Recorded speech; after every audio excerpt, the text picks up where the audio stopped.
In the Chicago Sun-Times, columnist Neil Steinberg recounts last week's presidential rally that happened with the steel workers, and he recounted it this way. "We need steel," Trump said. "We need steel plants. I look at the faces of you people. I could be one of you. I like you guys." Well, that struck me as either sincere or an amazing facsimile. The workers, for their part, couldn't give him a standing ovation because they never sat down. I left the hall thinking, Donald Trump is going to be reelected in 2020. The Democrats don't have anyone who can touch him. Bank on it. Don't hate me for being the one to tell you. Joining me now for reaction is Ben Shapiro, editor of the Daily Wire. Ben, I read that and I thought that's at least an honest liberal view. He hates Trump. He can't stand Trump.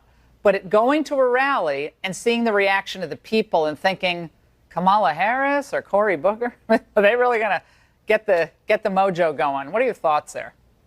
I think it's exactly right. I mean, the culture war that's been raging in the country is really not a war between the elites and the non-elites. It's between the elitists and everyone else. People who think that jobs being lost at the New York Daily News is a national tragedy, but jobs being lost in the steel industry is totally fine because those are a bunch of rubes in the Rust Belt anyway. What President Trump really does better than virtually any other politician on the American scene is he conveys that he really does care about people who are in these industries, the people who are doing the so-called dirty jobs that people on the coast tend to think only illegal immigrants are willing to do. Yeah, Ben, I did my angle tonight on the Koch brothers, who've done a lot of good stuff on tax reform and supporting Brett Kavanaugh and tax, deregulation, excuse me. They've done good stuff on that. But they are just adamant that even discussing tariffs is going to crater the global economy. It's going to be terrible. They have 60,000 or 65,000 workers overseas. They have 60,000 in the United States, but they have a lot overseas. So they're the old Republican guard, and they don't like this. And they're going to start funding some Democrats because they want to fight that Trump approach to trade.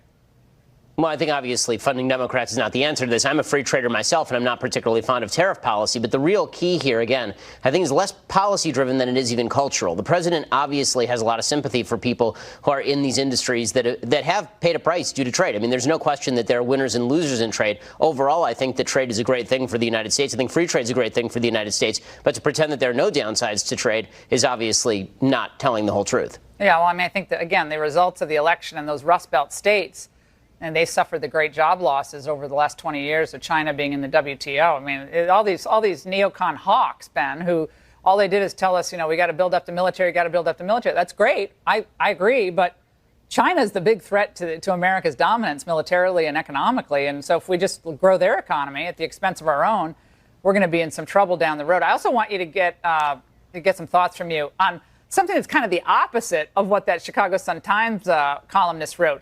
This was a piece published this morning, imagining the day after Trump's re-election loss in 2020. Okay, here it is. As Trump seethed and tweeted in defeat late Tuesday and President-elect Elizabeth Warren celebrated, the arc of the Trump story is starting to make more sense than it has for much of his chaotic presidency. The normal rules of politics do apply to Donald Trump after all. So now the time was up for Trump. They're already imagining his loss, which tells you, well, the derangement syndrome, whatever you want to call it, that cliche is already wearing thin. But they're now having to write about 2020 and 2018. Yeah, well, I mean, I think that they're desperate to take down President Trump right now. They are hoping, obviously, that 2016 was an outlier, and they're going to blame it on anything. They'll blame it on Hillary Clinton being a bad candidate finally, or they'll blame it on Russian collusion, which they have yet to prove.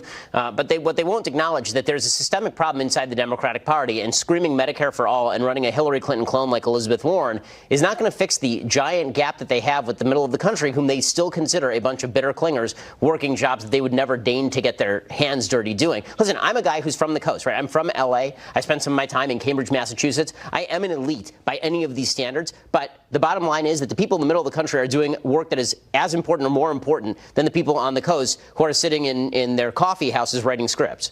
Well, but you're not necessarily an elite. Just because you go to those nice institutions, if you understand the plight of the regular working person and you think that they have a role in our economy, You're not an elite. You're someone who went to good schools. I'm an elite, but I'm not an elitist. And I think President Trump actually made this distinction at a rally recently. He said, listen, the people in this audience are elite. If you're good at your job, if you work hard, if you do well in the United States, you are an elite by any standard. But you're not an elitist. And this is where the Democrats get it wrong. All right, Ben,